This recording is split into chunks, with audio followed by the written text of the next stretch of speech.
नमस्कार मित्रों, कैसे हो? आशा करता हूँ बढ़िया और प्रसन्न होंगे। प्रसन्नता के साथ हमारे समक्ष है अध्याय 13, जिसके अंदर पढ़ेंगे सीधा और प्रतिलोम समानुपात 8th ग्रेड अभ्यास पुस्तिका कक्षा 8वीं।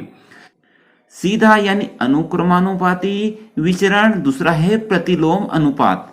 मान लीजिए 1 रुपए की 2 टॉफी आती है, तो 5 रुपए की कितनी आएगी? 5 रुपए की 10 टॉफी आएगी।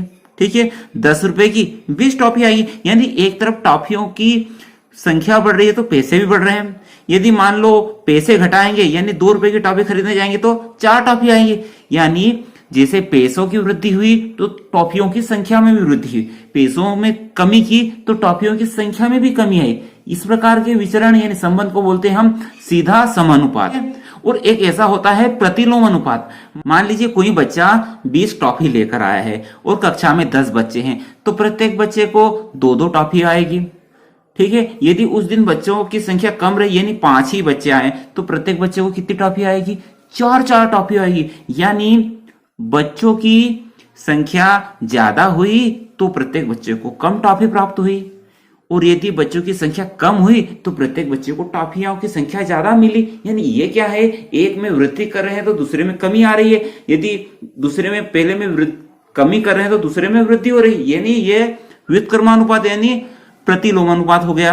ये सीधे का उल्टा है। चलिए प्रश्न देख लेते हैं। प्रश्न है 14 मीटर ऊंचे एक बिजली के खंबे की छाया 10 मीटर है और समान स्थिति में उस पेड़ की ऊंचाई ज्ञात कीजिए जिसकी छाया की लंबाई 15 मीटर है। यानी समान समय में एक बिजली का खंबा भी है, एक पेड़ भी है। यानी इस प्रकार का संबंध यानी विचरण क्या रहेगा? समानुपात रहेगा। यदि पेड़ की ऊंचाई ज्यादा रहेगी तो छाया की लंबाई भी ज्यादा रहेगी, यदि पेड़ की ऊंचाई कमी रहेगी तो छाया में भी कमी रहेगी। समानुपात है ना। तो देखिए आसान तरीके से हम करते हैं इसको। खंबे की लंबाई यानी वस्तु की लंबाई, और किसका अनुपात है? छाया का। की ऊंचाई कितनी दी गई है? 14 मीटर। यहां हमने लंबाई लिख दिया है, कोई दिक्कत नहीं, ऊंचाई और लंबाई एक ही है। तो कितनी है? 14 मीटर। ठीक है, तो छाया की लंबाई कितनी है? 10 है। उसी प्रकार खंबे की ऊंचाई क्या है पता नहीं है, तो मान लिए x, ये क्या हमने माना। ठीक है, और छाया की लंबाई कितनी है? 15। चूंकि यह संबंध या विचरण समानुपात है यानी सीधा अनुपात है,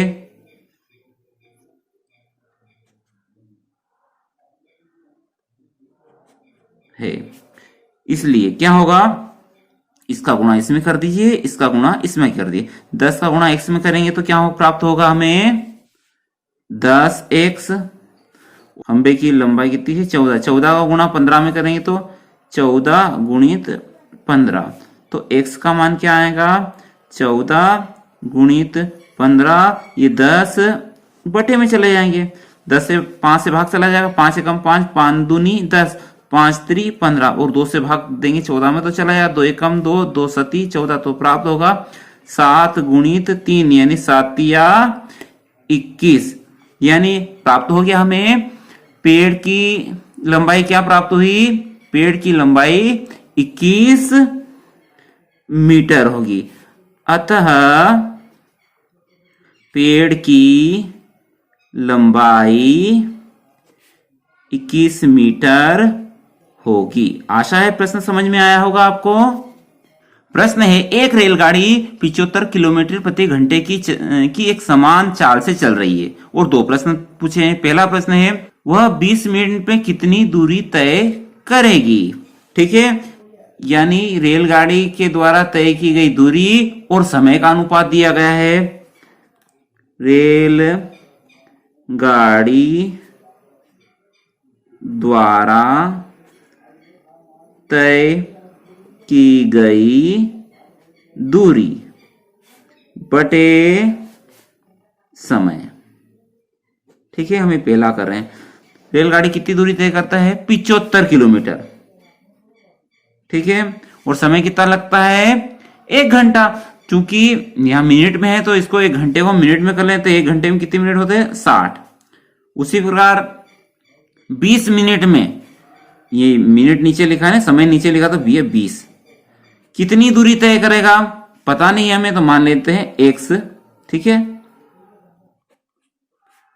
ये 75 किलोमीटर एक घंटे या मिनट में दूरी तय करता है, तो 20 मिनट में वो कितनी दूरी तय कर रहा है, यह पता करना है। चूंकि यह संबंध कहता है समानुपात है, यानी सीधा अनुपात है,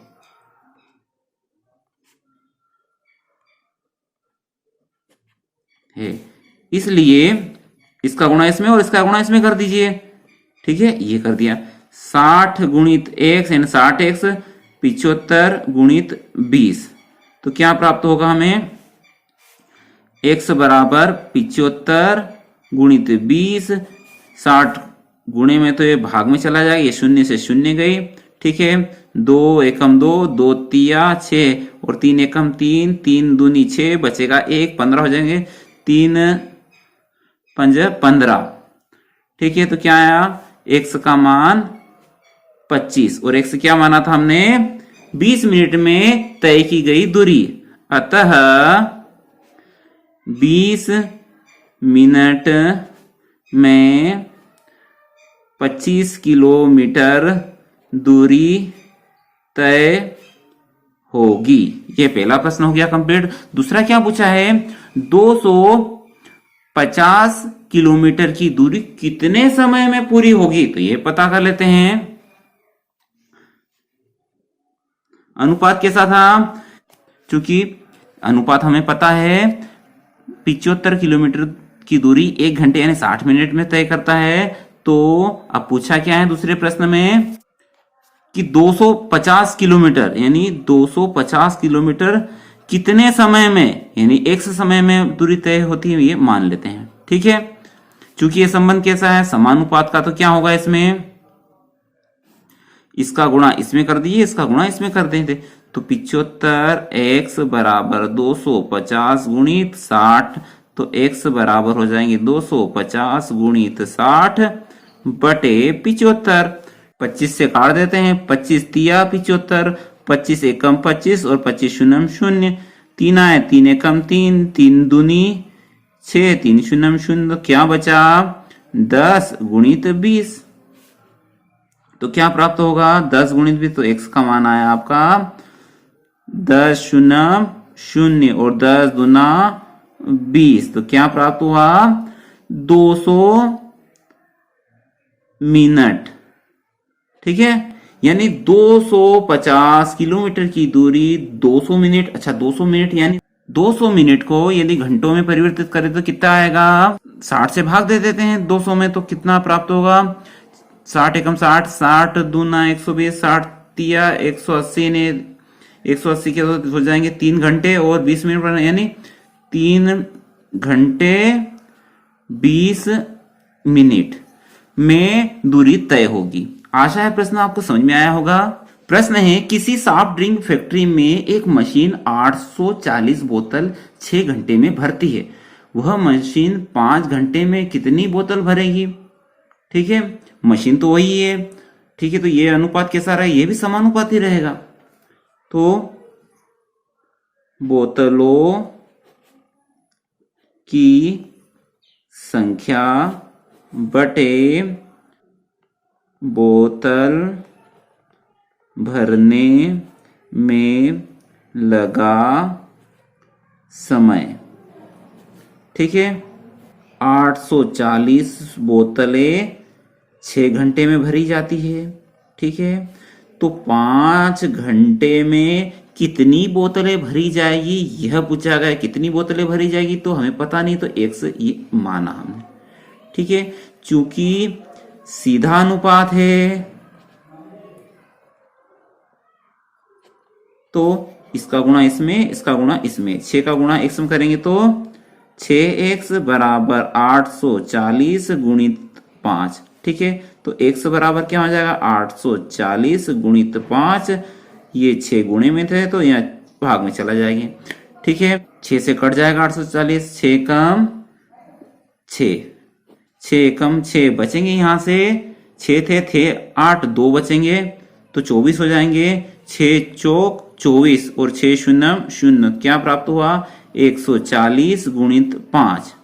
5 शून्य शून्य, 5 चौक 20 की शून्य हासिल के 2, 5 एकम 5, 5 और 2 7। तो ये आया हमारा x का मान 7। और माना क्या था हमने, बोतलों की संख्या, यानी 5 घंटे में फैक्ट्री में कितनी बोतलें निर्मित हो जाएगी, 700। अतः 5 घंटे में 700 बोतल भरी जाएगी। आशा है प्रश्न आपको समझ में आया होगा। प्रश्न है, रश्मि के पास एक सड़क का मानचित्र है जिसके पैमाने में 1 सेंटीमीटर की दूरी को 18 किलोमीटर में निरूपित करता है। वह उस सड़क पर अपनी गाड़ी 72 किलोमीटर की दूरी तय करती है, तो उसके द्वारा तय की गई दूरी मानचित्र में कितनी होगी, यह पता करना है। चूंकि यह कैसा संबंध है, समानुपात का है, यानी जितनी ज्यादा दूरी तय करेगी पैमाने की भी संख्या उतनी ही बढ़ेगी ना। तो पैमाना और तय की गई दूरी, इनका ही अनुपात है। यदि पैमाने में 1 सेंटीमीटर है तो तय की गई दूरी कितनी है, 18 किलोमीटर। ठीक है, उसी प्रकार 72 किलोमीटर की दूरी पैमाने में कितनी होगी वह पता नहीं है, तो उसको मान लेते हैं x। ठीक है, क्योंकि यह सीधा अनुपात है, इसलिए इसका गुणा इसमें और इसका गुणा इसमें। तो 18 का गुणा x में कर देते हैं और 72 का गुणा 1 में, तो 72 एकम 72। तो x का मान क्या आ जाएगा, 72 के बटे में 18 चला जाएगा, पक्षांतर करेंगे तो। और 18 का भाग 72 में देंगे तो 18 चौक 72, तो x का मान कितना आया, 4। अतः 72 किलोमीटर की दूरी पैमाने में 4 सेंटीमीटर होगी। यही तो पूछा था। आशा है प्रश्न आपको समझ में आया होगा। प्रश्न है, यदि मोटे कागज की 12 शीटों का भार 40 ग्राम है तो ऐसे ही कागज की कितनी शीटों का भार 2.5 किलोग्राम होगा। यानी किनका है, शीटों और उनका भार का अनुपात दिया गया। तो यह अनुपात यानी संबंध कैसा है, समानुपात का है, यानी जितनी ज्यादा शीट रहेगी उतना ज्यादा भार रहेगा। यदि शीटों की संख्या कम रहेगी तो भार भी कम होगा, यानी एक में वृद्धि हो रही है तो दूसरे में वृद्धि हो रही है, एक में कमी हो रही है तो दूसरे में भी कमी हो रही है, यानी यह संबंध समानुपात का है। तो शीटों की संख्या और किसका अनुपात है, शीटों का भार।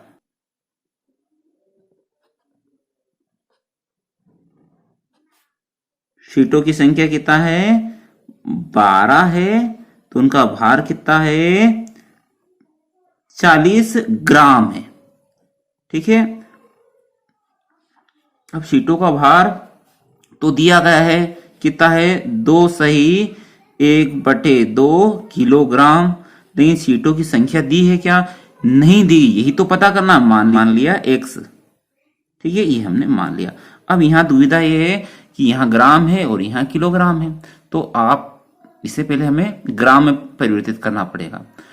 क्योंकि कितना है, 2 किलो और आधा, यानी 1 किलो में होते हैं 1000 ग्राम, 2 किलो में होंगे 2000 और आधा यानी 500, यानी इसे लिख सकता हूं x/2000 और 500 हो जाएंगे आपके 2500 ग्राम। ठीक है, चूंकि यह संबंध कैसा है, समानुपात है ना, 12/40 x/2050। चूंकि यह विचरण या संबंध सीधा है या समानुपात है, उस दशा में इसका गुणा इसमें और इसका गुणा इसमें, 40 का गुणा x में कर दें तो 40x और 12 का गुणा 2050 में कर देते हैं तो x बराबर क्या प्राप्त होगा, 12 गुणित 2050, 40 चला जाएगा बटे में। ठीक है, ये शून्य से ये शून्य मर जाएगी, 4 एकम 4 और 4 त्रि 12, तो क्या प्राप्त हुआ, 3 गुणित 250 और 250 दिया 750। क्या आया, शीटों की संख्या, यही पूछा था ना। अतः 2 सही 1/2 यानी 2.5 किलोग्राम भार में 750 शीटों की संख्या होगी। ठीक है, आशा है प्रश्न आपको समझ में आया होगा। एक टंकी को 1 घंटे में 20 मिनट में भरने के लिए 6 पाइपों की आवश्यकता पड़ती है। भैया एक टंकी है, उसे 6 पाइप लगा देंगे तो 20 मिनट में भर जाएगी। यदि उसी प्रकार के 5 पाइपों का उपयोग करते हैं तो टंकी को भरने में कितना समय लगेगा। अब इनका और इनका संबंध यानी विचरण हम देखेंगे तो भैया पाइपों की संख्या जितनी ज्यादा रहेगी समय उतना कम लगेगा, जल्दी भर जाएगी ना। और यदि पाइपों की संख्या कम कर देंगे तो समय बढ़ जाएगा, यानी एक में कमी करेंगे तो दूसरे में वृद्धि होगी।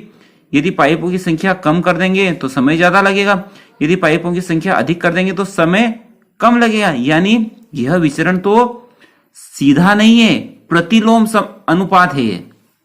चलिए इसे भी हल करते हैं अपन। भरने में लगा समय, टंकी को भरने में लगा समय बटे पाइपों की संख्या। यदि भरने में कितना समय लगा है, एक टंकी को 1 घंटे 20 मिनट में भरने में 6 पाइपों की संख्या, 6 पाइपों की आवश्यकता पड़ती है। तो 1 घंटे और 20 मिनट, इसको मिनट में परिवर्तित करेंगे तो 1 घंटे में होते 60 और 20 मिनट हो जाएंगे 80 मिनट। 80 मिनट में भर जाती है जब 6 पाइप लगते हैं। ठीक है, यदि 5 पाइप लगाएं तो कितने मिनट में भरेगी पता नहीं है हमें, तो x ये माना। चूंकि यह विचरण कैसा है, प्रतिलोम अनुपात है, प्रतिलोम अनुपात है। उस दशा में क्या होता है, तो भैया एक तरीका है x1 y1 मानो फिर हल करो। उससे अच्छा है इसका गुणा इसमें करो, इसका गुणा इसमें करो। और यदि सीधा अनुपात रहता तो इसका गुणा इसमें और इसका गुणा इसमें वज्र गुणन कर देते। ठीक है, अब इसमें इसका गुणा इसमें और इसका गुणा इसमें, तो 80 का गुणा 6 में यानी 80 गुणित 6 और 5 का गुणा x में तो 5x, तो 80 गुणित 6, 5 यहां गुणे में है तो बटे में चला जाएगा 5 बराबर x।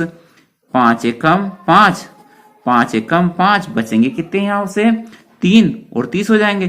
5 छक्का 30 यानी 16 गुणित 6, 16 गुणित 6, तो x का मान कितना आएगा, 16 छंग 96। ये क्या आ गया, 5 पाइपों को लगाने पर टंकी को भरने में लगा समय 96 मिनट। ये मिनट में आया है, तो समय यदि घंटे में परिवर्तित करें तो 60 का 1 घंटा, 60 से 70, 80, 90 और 6 यानी 36 मिनट, यानी 1 घंटा 36 मिनट में वह टंकी भर जाएगी जब हम 5 पाइप लगाएंगे। ठीक है, क्योंकि यह संबंध कैसा था, प्रतिलोम यानी व्युत्क्रमानुपाती था। ठीक है, तो उस दशा में इसका गुणा इसमें और उसका गुणा इसमें होगा और तब हम इसको हल कर पाएंगे। आशा है प्रश्न आपको समझ में आया होगा। प्रश्न है, यदि किसी डिब्बे की मिठाई को 24 बच्चों में बांटा जाए तो प्रत्येक बच्चे को 5 मिठाइयां मिलती है। ठीक है, यदि उस बच्चों की संख्या में 4 की कमी हो जाए तो प्रत्येक बच्चे को मिठाइयां कितनी मिलेगी। यानी डिब्बा तो वही है, ठीक है, 24 बच्चे हैं, प्रत्येक को 5-5 मिठाइयां मिलेगी। यदि बच्चों की संख्या कम हो जाएगी तो प्रत्येक बच्चों को मिठाइयां ज्यादा मिलेगी। यानी यह संबंध भी कैसा है, सीधा संबंध नहीं है, व्युत्क्रमानुपाती यानी प्रतिलोम अनुपात है। बच्चों की संख्या का अनुपात किसमें दिया गया है, मिठाइयों की संख्या से।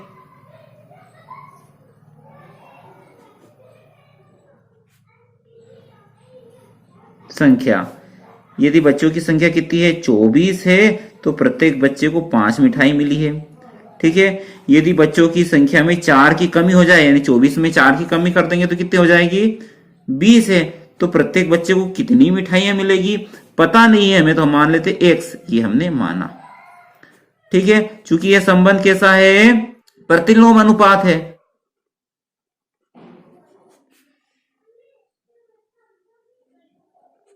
उस दशा में क्या होगा, 24 का गुणा 5 में होगा, यानी 24 गुणित 5 बराबर x का गुणा 20 में, x का गुणा 20 में करें तो 20x हो जाएगा। तो 24 गुणित 5 और 20 यहां गुणे में, तो पक्षांतर करेंगे तो बटे में बैठ जाएगा, बराबर x आ जाएगा।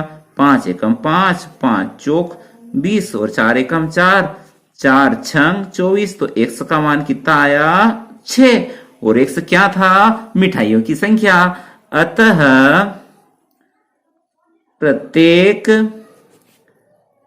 बच्चे को 6 मिठाइयां प्राप्त होगी। महत्वपूर्ण क्या है कि आपको पता होना चाहिए कि इनके मध्य संबंध यानी विचरण कैसा है। यहाँ पर बच्चों की संख्या यदि वृद्धि हो रही है तो प्रत्येक बच्चे को मिठाइयां कम मिलेगी, यदि बच्चों की संख्या में कमी होगी तो बच्चों को ज्यादा मिठाइयां मिलेगी। यानी एक में वृद्धि हो रही है तो दूसरे में कमी हो रही है, दूसरे में वृद्धि हो रही है तो पहले में कमी हो रही है ना, उल्टा हो रहा है। तो इस प्रकार के संबंध को बोलते हैं प्रतिलोम अनुपात। उस दशा में इसका गुणा इसमें और इसका गुणा इसमें, ठीक है। आशा है प्रश्न आपको समझ में आया होगा। प्रश्न है, यदि 12 श्रमिक किसी दीवार को 48 घंटे में निर्मित कर सकते हैं तो इसी कार्य को 30 घंटे में पूरा करने के लिए कितने श्रमिकों की आवश्यकता पड़ेगी। तो श्रमिकों की संख्या और निर्माण कार्य में लगे समय का अनुपात दिया गया है। श्रमिकों की संख्या और निर्माण कार्य में लगा समय, ठीक है। श्रमिकों की संख्या कितनी है, 15 है, तो दीवार बनाने में कितना समय लगेगा, 48 घंटे। यदि 30 घंटे में, यानी नीचे समय है 30 घंटे में, अब श्रमिकों की संख्या कितनी होगी यह पूछा था, ये मान लेते x, ये हमने माना। अब इन दोनों का संबंध देखिए कैसा है। यदि श्रमिकों की संख्या ज्यादा रहेगी तो निर्माण कार्य जल्दी हो जाएगा, ठीक है, ज्यादा व्यक्ति रहेंगे तो जल्दी काम कर देंगे। और यदि श्रमिकों की संख्या में कमी कर देंगे तो समय ज्यादा लगेगा। यानी एक में वृद्धि कर रहे हैं तो समय कम लगेगा, यदि श्रमिकों की संख्या में हम कमी कर देंगे तो समय ज्यादा लगेगा। यानी यह संबंध कितना से सीधा संबंध नहीं है, यह है व्युत्क्रमानुपाती यानी प्रतिलोम अनुपात। चूंकि यह प्रतिलोम अनुपात है, उस दशा में क्या होता है, इसका गुणा इसमें कर दीजिए और इसका गुणा इसमें कर दीजिए और हल हमें प्राप्त हो जाएगा। यानी 15 गुणित 48 और x का 30 में करेंगे तो 30x, 15 गुणित 48 और 30 गुणे में तो पक्षांतर करेंगे तो यहाँ भाग में आ जाएगा, बराबर x बचेगा। 15 एकम 15 और 15 दूना 30 और 2 एकम 2, 2 दूनी 4, 2 चौक 8, तो x का मान कितना आया, 24 एकम 24, यानी कि आया 24। और क्या माना था हमने, श्रमिकों की संख्या। अतः 24 श्रमिक दीवार को 30 घंटों में पूरा करेंगे। और यही तो पूछा था हमसे। आशा है आपको प्रश्न समझ में आया होगा। प्रश्न है, एक कार एक स्थान तक पहुंचने में 60 किलोमीटर की चाल से चलकर 2 घंटे का समय लेती है और एक 80 किलोमीटर प्रति घंटे की चाल से चलती है, और वो कितना समय लेगी यह पता करना है। यानी चाल और समय का अनुपात दिया गया है हमें। ठीक है, यदि उसकी चाल 60 की है तो दूरी तय करती है 2 घंटे में। यदि 80 की चाल है तो कितने समय में दूरी तय करेगी यह पता नहीं, हम मान लेते हैं, माना। अब देखिए संबंध, जितनी ज्यादा चाल रहेगी समय उतना कम रहेगा। यदि चाल कम रहेगी तो समय ज्यादा रहेगा, चाल ज्यादा रहेगी तो समय कम रहेगा। यानी एक में वृद्धि करेंगे तो दूसरे में कमी होगी। ठीक है, तो ऐसा संबंध कैसा है ये तो प्रतिलोम विचरण है। चूंकि यह प्रतिलोम विचरण है यानी व्युत्क्रमानुपाती अनुपात है, उस दशा में इसका गुणा इसमें करो, यानी 60 गुणित 2 बराबर 80 गुणित x, यानी 80x। तो 60 गुणित 2, 80 का पक्षांतर करेंगे तो भाग में बैठ जाएगा बराबर x। ये शून्य से ये शून्य गई, 2 एकम 2, 2 चौक 8, तो x का मान कितना प्राप्त होगा हमें 6/4। 2 से और काट सकते हैं हम, 2 दूनी 4, 2 तिया 6, तो क्या प्राप्त हुआ 3/2।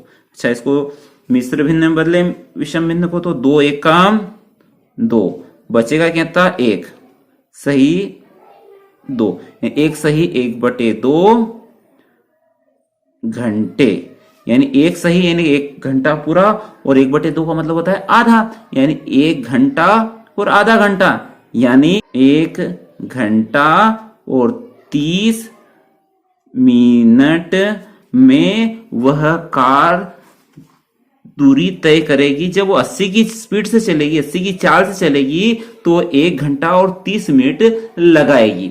आशा है प्रश्न आपको समझ में आया होगा। प्रश्न है, रहमान तीलियों या डंडियों का प्रयोग करते हुए एक पहिया बना रहा है। वह समान तीलियां इस प्रकार लगाना चाहता है कि किन्हीं भी क्रमागत तीलियों के युग्म के बीच के कोण बराबर रहे। यानी यह पहिया है और ये तीलियां हैं और उनके मध्य जो कोण बन रहे हैं ना, ये समान है।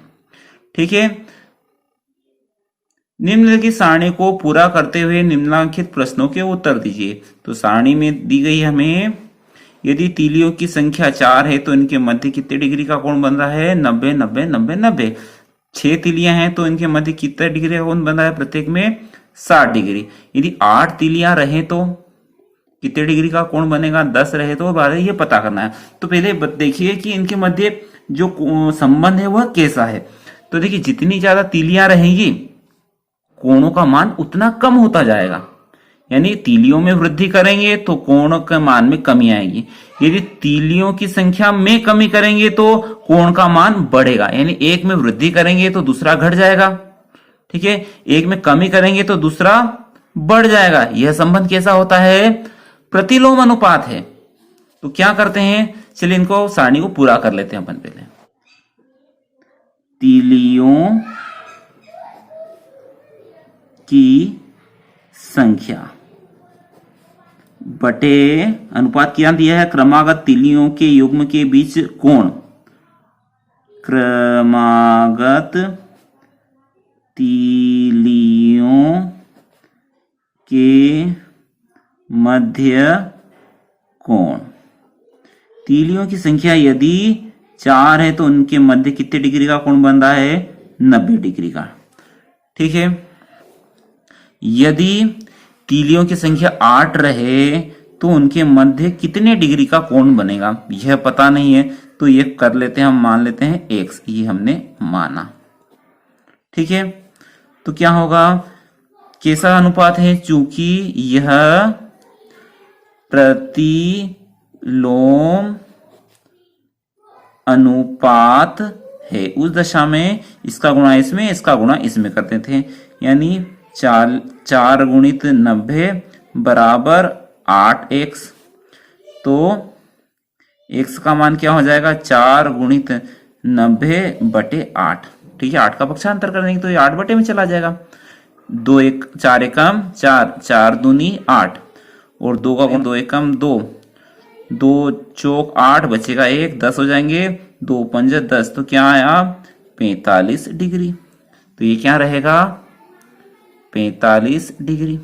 ठीक है, ऐसे ही आगे इसको बढ़ाएं तो अनुपात तो यही रहेगा। यानी यहां की स्थिति रहेगी, यदि 8 थे तो 4 गुणित 90 में 8 से भाग दिया। यदि 10 रहेंगे तो 10 तीलियों के लिए x का मान 10 तीलियों के लिए कितना रहेगा, 4 गुणित 90 तो रहेगा ऐसे ही, और 10 से भाग दे दीजिए। इससे ये गई, क्या बचा, 9 चौक 36। ठीक है, और फिर क्या पूछा है, 12 तीलियों के लिए। 12 तीलियों के लिए कोण कितना रहेगा, यानी x का मान ऐसा ही, इसे भी x मान लेते हैं। 4 गुणित 90 बटे 10 की जगह क्या हो जाएगा, 12। ठीक है, 4 एकम 4, 4 त्री 12, 3 एकम 3, 3 तिया 9 और 3 शून्यम 0 और 30 एकम 30। तो कितना डिग्री आएगा, 30 डिग्री। तो ये हमारी सारणी पूरी हो जाएगी। यानी यह आएगा 10 तीलियां रहेगी तो 36 डिग्री का कोण बनेगा, 12 तीलियां रहेगी तो 30 डिग्री का कोण बनेगा। ठीक है, अब प्रश्न पर आते हैं। 12 तीलियां वाले एक पहिए के क्रमागत तीलियों के किस युग्म का कोण बनेगा। ठीक है, तो ये हम पहला प्रश्न कर रहे हैं, तो यही इसी सारणी में हम कर लेते हैं। 4 तीलियां है तो उनके मध्य 90 डिग्री का कोण है। यदि 15 तीलियां रहे तो उनके मध्य कितने डिग्री का कोण बनेगा, पता नहीं है, x डिग्री का, ये हमने माना। ठीक है, क्योंकि ये संबंध कैसा है, व्युत्क्रमानुपाती है, तो 4 गुणित 90, ठीक है, बराबर 15 गुणित x। तो 4 गुणित 90 बटे 15 बराबर x। 15 एकम 15, 15 छंकी 90 और 6 चौक 24। तो x का मान कितना आएगा, 24 डिग्री। अतः 15 तीलियों के मध्य 24 डिग्री का कोण होगा। ठीक है, दूसरा क्या पूछा है प्रश्न, दूसरा प्रश्न पूछा है, यदि क्रमागत तीलियों के प्रत्येक युग्म के बीच का कोण 40 डिग्री हो तो आवश्यक तीलियों की संख्या पूछी गई है। तो अनुपात वही है, 4 तीलियां हैं तो उनके मध्य कोण है 90 डिग्री।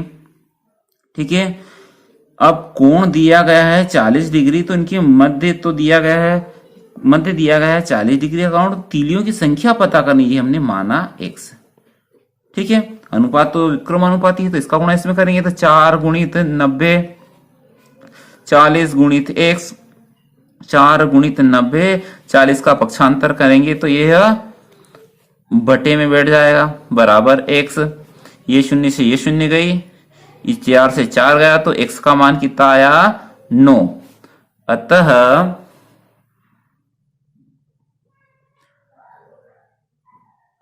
आवश्यक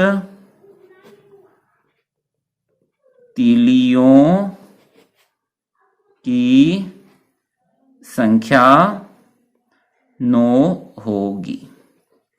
आशा है आपको प्रश्न समझ में आए होंगे। कुछ त्रुटि हुई हो तो अवश्य उसकी ओर इंगित करें, कमेंट बॉक्स में जरूर दर्शाएं, ताकि दूसरों को भी पता लग जाए कि कहाँ त्रुटि हुई है। और वीडियो अच्छा लगा हो तो लाइक कर दिया करें, और चैनल पर नए हो तो अवश्य ही सब्सक्राइब कर लें। अगले वीडियो तक जय हिंद, जय भारत, वंदे मातरम।